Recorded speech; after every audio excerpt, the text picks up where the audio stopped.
자, 본격적으로 이제 시작을 할 텐데요. 첫 번째 발표자 분 이제 스타트업 펀딩과 DC온에 대해서 박종진 투자 전문가님께서 발표하시도록 하겠습니다. 큰 박수 부탁드리겠습니다.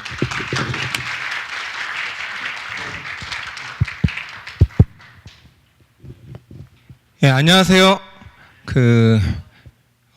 퇴근하시고 쉬고 싶은 시간일 텐데 이렇게 자리 참석해 주셔서 감사드립니다. 제가 말씀드릴 부분은 DC온의 기술적인 부분은 아니고 투자에 대한 일반적인 말씀을 좀 드리려고 합니다. 일단 가볍게 조금 DC온을 이해하는 시간이 될 수 있으리라고 믿습니다. 스타트업 펀딩 유형에는 여러 가지가 있지만 여러분들 많이 아시는 벤처 캐피탈이나 크라우드 펀딩이나 엔젤 투자나 지금 저희가 설명드리려고자 하는 ICO 펀딩 이 네 가지 정도를 대표적으로 말씀드릴 수 있는데요. 그 중에서 요즘에 각광받는 게 아마 크라우드 펀딩과 ICO 펀딩, 가상화폐와 블록체인을 기반으로 한 이 두 가지 방법이라고 생각이 듭니다. 그래서 그 두 가지 방법을 중심으로 해서 말씀을 드리도록 하겠습니다.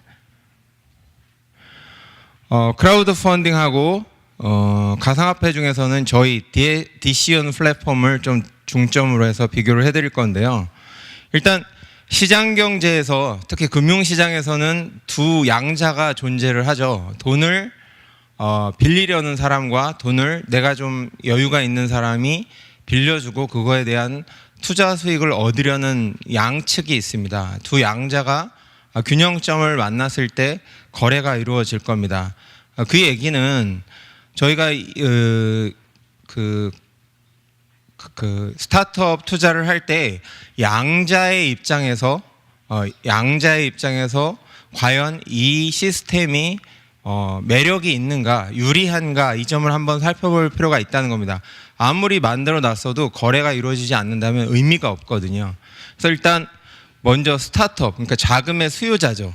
내가 투자를 받으려고 하는 사람 입장에서는 과연 내가 공정하게 투자를 받을 수 있는 기회가 있을 것인가, 이게 가장 중요하거든요. 대부분의 어떤 투자 시스템 하에서는 명함조차 못 내밀어 보고, 왜냐하면 스타트업이라는 게 어떤 담보가 있는 것도 아니고 어떤 경력이나 레퍼런스를 가지고 있는 것도 아니기 때문에 대부분 입구에서부터 아예 들어가지 못하는 경우들이 많습니다. 그래서 크라우드 펀딩도 마찬가지로 투자 기회 측면에서 봤을 때 평가조차 받을 기회가 없는 경우가 많고요. 투자 기업 선정도 운용사들이 내부적으로 스스로 결정을 하는데 사실 투자자 입장에서는 그것이 어떻게 결정되는지 알기가 어렵습니다. 그리고 선정된 기업조차도 정보 공개가 대부분 안 되는 경우가 많고요. 투자 조건에 대한 결정 방식을 투자를 받고자 하는 스타트업이 하는 것이 아니라 운용사가 일방적으로 투자 조건을 설계한 다음에 받아들일 거야 말 거야 이렇게 한다는 거죠. 그렇게 되면 스타트업 입장에서는 자기네 사정과 어떤 일정하고 자금의 순환이 안 맞을 수도 있다는 얘기입니다. 그거에 비하면 DC온 플랫폼은 일단 신청을 하면 투자 평가를 받을 수 있는 기회는 없습니다. 반드시 선정된다는 건 보장을 할 수는 없지만 일단은 받을 수 있는 기회가 있다는 거죠. 평가를 받아볼 수 있는 기회가 있다는 겁니다. 그리고 그런 자리들을 좀 긍정적으로 활성화시키기 위해서 DC온에서 자체로 스타트업 챌린지 대회를 열어서 여러 나라에서 열어서 직접 신청을 할 수 있는 기회들을 부여하고 있습니다. 이미 진행 중에 있고요. 그 다음에 투자기업 선정도 운용사가 알아서 내부적으로 결정하는 게 아니라 직접 투자자들이 서브노드와 마스터노드에게 투표를 해서 마치 저희가 국회의원 선거를 하듯이 서브노드가 애널리스트 역할을 하는 거죠. 일반 주식시장이라고 따지면 괜찮은 기업들을 서칭해서 후보를 올리면 마스터노드가 펀드 매니저 역할을 하는 거죠. 그 중에서 정말 가망성이 있는 기업들을 선정을 해서 투자를 하고 그 이후에 사후 감독을 하는 역할을 합니다. 단순히 민주적인 것뿐만이 아니라 이 양자는 이 결과가 안 좋았을 때 마스터노드는 서브노드로 강등이 될 수 있고 서브노드 입장에서도 어떤 계속 좋은 기업들을 올려서 실제로 좋은 성과가 나야만 본인도 그 보상을 많이 받을 수 있기 때문에 구조적으로 아무 기업이나 선정하는 것이 아니라 정말로 스타트업 중에서 가능성이 높은 기업들을 선정하기 위해서 고심할 수밖에 없는 구조를 가지고 있다는 거죠. 그리고 선정된 기업 정보에 대해서도 마일스톤이라는 시스템으로 기업의 정보, 그리고 이 스타트업이 어떤 프로세스를 통해서 성장하려고 계획을 가지고 있는지 그 일정표에 대한 정보들을 가지고 엄선되어 있는 그 기준에 의해서 스코어링, 점수화해서 투명하게 공개를 합니다. 그냥 마스터 노드하고 서브 노드가 알아서 우리가 결정했습니다가 아니라 우리들이 어떤 기준에 의해서 이 스타트업 회사들을 그 후보를 결정했고 후보 중에서 최종 선정을 했는지에서 알 수 있게 해준다는 겁니다.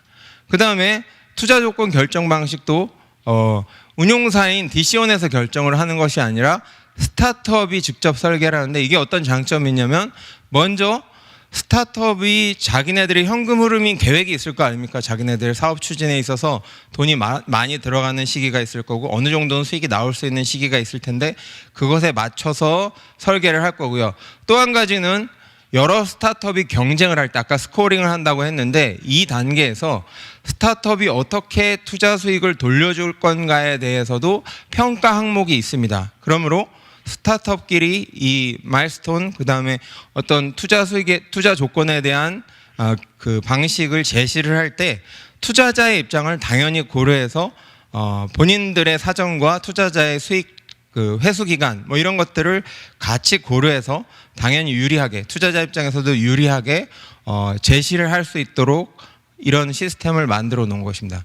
또 한편으로는 투자자 입장에서는 어떤 투자자든지 투자를 할 땐 세 가지를 중요하게 생각을 합니다. 어떤 금융상품이건 세 가지를 생각을 합니다. 첫 번째는 투자를 할 때 수익성을 안 볼 수 없고요.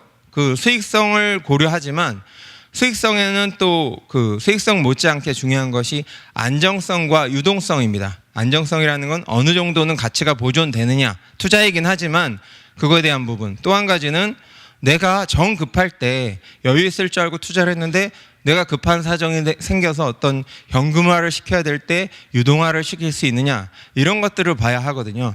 그 점에 있어서 크라우드 펀딩과 비교를 해보면 먼저 크라우드 펀딩 입장에서는 투자 후 관리가 되지 않습니다. 그리고 전매 제한이 되어 있어서 6개월간은 해당 증권을 매도나 양도할 수 없게 되어 있고요. 세금도 일반 그 금융상품처럼 15.4% 원천 징수를 하게 되어 있고요. 투자금에 대한 보증 장치가 전혀 없습니다.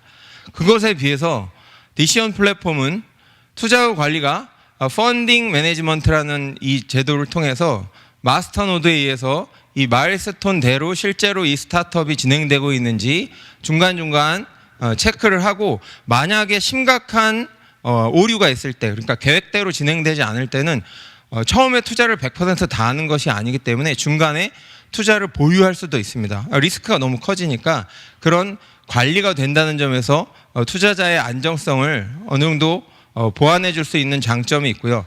또 한 가지는 VAT, 이게 그 부가가치세 그 VAT가 아니고요. Value Assurance Token이라는 뜻입니다. 가치 보장 토큰이라는 뜻인데 이 VAT를 양도 전매 가능 또는 투자를 하다가 중도의 상환을 통해서 이 VAT에 해당하는 만큼은 회수할 수 있는 그 유동성을 어느 정도 확보를 해드렸습니다. 세금에 있어서는 현재는 세금이 전혀 없는 상태고요. 여기에 써있는 배당의 1% 우선 소각이라고 하는 거는 왜 회사들이 일반 주식들을 사서 그 자사주 사서 소각시킨다 이런 기사를 보신 적이 있을 겁니다. 그 이유는 그렇게 회사의 가치는 그대로인데 주식수를 줄이면 한 주당 가치를 높일 수가 있겠죠. 그래서 가격에도 선한 영향을, 플러스적인 영향을 끼칠 수 있기 때문에 하는 겁니다. 그래서 여기서도 배당 금액의 1%를 소각함으로써 이게 뭐 어떤 투자자한테 손해를 보게 하는 것이 아니라 오히려 기존 투자자들에게 이만큼 가치를 보존해주는 역할을 하기 위해서 이런 제도를 두고 있습니다. 그리고 아까 말씀드렸는데 VAT를 통해서 50 내지 80% 정도의 투자금을 보증해주는 제도를 가지고 있습니다. 그래서 스타트업 입장과 투자자 입장에서 양자가 매력이 있는, 그래서 이 거래가 활성화될 수 있는 구조를 많은 연구를 통해서 준비를 했다라는 부분을 말씀드리고 싶습니다. 그 다음에는 이제 그 어떤 프로세스인데요. 기존의 크라우드 펀딩은 여기 보시다시피 14단계에 걸쳐서 복잡한 단계를 거쳐야만 투자가 진행되는 좀 복잡한 프로세스를 가지고 있음에 반해서 DCO는 중간에 불필요한 단계들을 제거하고 7단계 정도로 절반 정도의 단계로 투자를 완료하실 수 있도록 해드렸습니다. 그렇다고 해서 뭐 보안이나 뭐 이런 게 문제가 있는 게 아니냐라고 의심하실 수 있는데 그런 것이 아니라 이미 기술적으로 충분히 보안성에 있어서 기술적인 커버가 가능하기 때문에 투자자 입장에서 간단하게 할 수 있도록 프로세스를 간략화시켜 드렸다는 얘기로 이해하시면 좋겠습니다. DCON 토큰의 기본 정보는 뭐 토큰명은 DCON 아시다시피 DCON이고요. 심볼은 DSN이라는 대문자, 영문자, 대문자를 쓰고 있고 플랫폼은 ERC20을 쓰고 있는데 이건 이더리움 가상화폐 그 체계를 이용한다. 거기서 만들어지는 생태계를 사용한다라고 이해하시면 되고요. 총 발행량은 10억 DSN이고 그중에 판매 할당량은 5억 4천 DSN인데 나머지 그럼 4억 5천 DSN은 어디다 쓰는가에 대해서는 이후 페이지에서 알려드리도록 하겠습니다.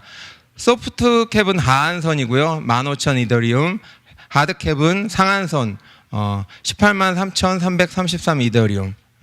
그 다음에 이더 비율은 1 이더와 3,000 DSN을 동일 가치로 상정을 했습니다.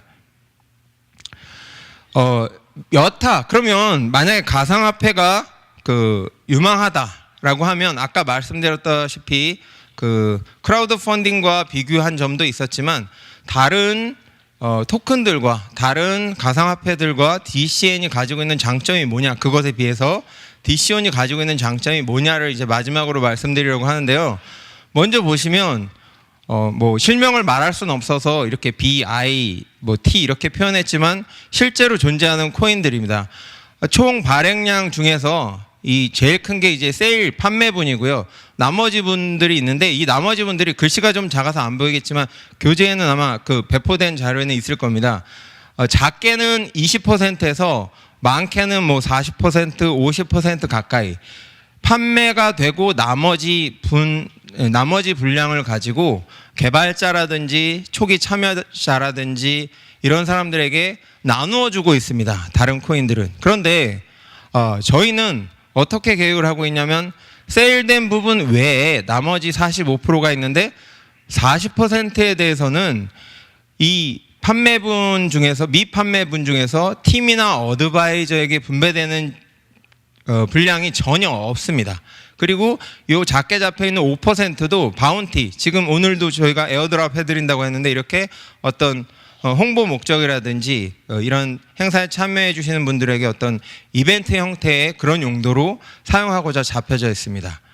그래서 이게 없다는 게 어떤 의미냐면 실제로는 많은 분량에 대해서 이게 만약에 이 팀이나 어드바이저들에게 분배가 되면 이 사람들의 보유한 분량도 사실 개인 분량처럼 판매를 할 수 있을 거 아닙니까? 그렇게 되면 초창기에 특히 상장이 되고 난 직후에 어떤 가치 보존이 어려울 수 있는데 그렇지 않기 위해서 저희들은 다른 토큰들과 달리 다른 가상화폐와 달리 미판매 분 중에 많은 부분을 분배하지 않고 보유를 하겠다는 겁니다. 그래서 20%는 컴퍼니 토큰 리저브 회사가 보존하겠다는 거고요. 20%도 락을 걸어서 결국에는 40% 전체가 최소 1년간은 락이 걸려 있는 겁니다. 그 이유는 상장이 되고 나서 어떤 안정화 단계에 도달하기 전까지는 최소 분량을 보유해서 이 가치 하락을 막겠다는 회사의 의지가 담겨 있는 거죠.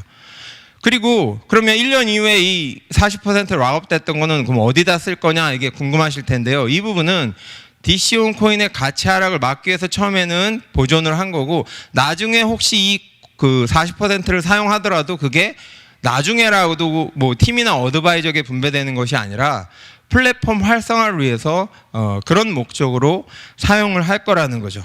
그런 면에서 다른 토큰들과 비교했을 때 어떤 가치 철학을 갖고 있는지 투자자의 이익을 생각하고 있는지에 대해서 좀 비교해 보셨으면 좋겠습니다. 그리고 마지막으로 여기 보면 디시온 토큰의 이제 할당 비중에 대해서 나와 있는데 이건 뭐냐면 아까 말씀드렸던 그 이 나머지 이 부분을 제외하고 판매된 세일 부분 55%에 대한 부분만 따로 떼어서 말씀을 드리는 겁니다. 55%를 100으로 봤을 때 이건 50억 그러니까 판매된 금액이 50억일 때, 200억일 때, 400억일 때를 가정을 해서 보여드리고 있는데요. 위쪽은 비용이고요. 아래쪽은 실제로 투자되는 펀드나 펀드에 투자되거나 아니면 가치 보존을 해서 일정 부분 그 약간 부분을 보존해 놓는 부분을 말하는데 쉽게 얘기하면 여긴 비용으로 어쨌든 쓰이는 거고 여기 보시면 플랫폼 개발 플랫폼이 원활하게 아까 말씀드렸던 그 생태가 잘 돌아갈 수 있도록 그 프로그램을 개발하고 이렇게 잘 시스템이 돌아갈 수 있도록 그런 개발 비용으로 쓰겠다는 얘기고 오퍼레이션, 마케팅, 운용이나 계속 운용을 해야 되잖아요. 개발한 이후에 그 다음에 홍보 목적으로 쓰는데 이렇게 쓰겠다는 거고 여기 있죠. 팀과 어드바이저에 대한 보상 부분이 여기에 숨어 있습니다. 다른 토큰들은 아까 전체의 40%였는데 저희들은 여기 보시면 55% 중에 10%라고 하면 실제로는 5.5% 아닙니까? 얼마나 차이가 나는지 아시겠죠? 그렇게 돼 있다는 겁니다. 그리고 만약에 이 금액이 판매 금액이 커질수록 보시다시피 비용 부분이 50억이었을 때는 50%를 비용으로 쓰지만 400억이 되면 40%만 쓰게 돼 있습니다. 그 얘기는 어차피 비용이라는 게 일정 부분은 고정비가 있잖아요. 고정비를 굳이 판매 금액이 늘어났다고 해서 늘리지 않겠다는 겁니다. 이걸 늘리지 않겠다는 것은 결국엔 투자되는 비중을 높이겠다는 거죠. 여기 보시다시피 50억이 판매됐을 때는 40%가 펀드로 운영되지만 400억이 투자됐을 때는 50%가 펀드에 운영되는 거죠. 사실 금액도 크니까 이게 400억에 50%면 200억 아닙니까? 그리고 50억에 40%면 50억에 40%면 20억 정도 되겠죠. 그죠? 그러니까 금액적으로도 봐도 그렇고 비율로 봐도 그렇고 투자자의 입장에서 좀 더 유리한 쪽으로 굳이 매출이 늘었다고 해서 그걸 그대로 비용 그대로 50%를 가져가서 비용으로 쓰지 않고 비용을 줄이고 투자되는 쪽으로 많이 쓰겠다고 하는 겁니다. 이렇게 해서 간략하게 말씀드렸고요. 마지막으로 한마디 말씀드리면 제가 73년생입니다. 제가 73년생인데 제가 어렸을 때 초등학교 시절에요. 그 삼성전자 주식이 액면가로 팔렸었습니다. 액면가 얼마나 썼냐면 100주에 50만 원. 그러니까 한 주당 5천 원이었죠. 5천 원. 그때는 삼성전자가 그 반도체를 투자하기도 전이었고요. 백색가전도 LG한테 그러니까 지금의 LG죠. 옛날에 금성한테 밀려서 가치가 상당히 낮아 있던 상태였습니다.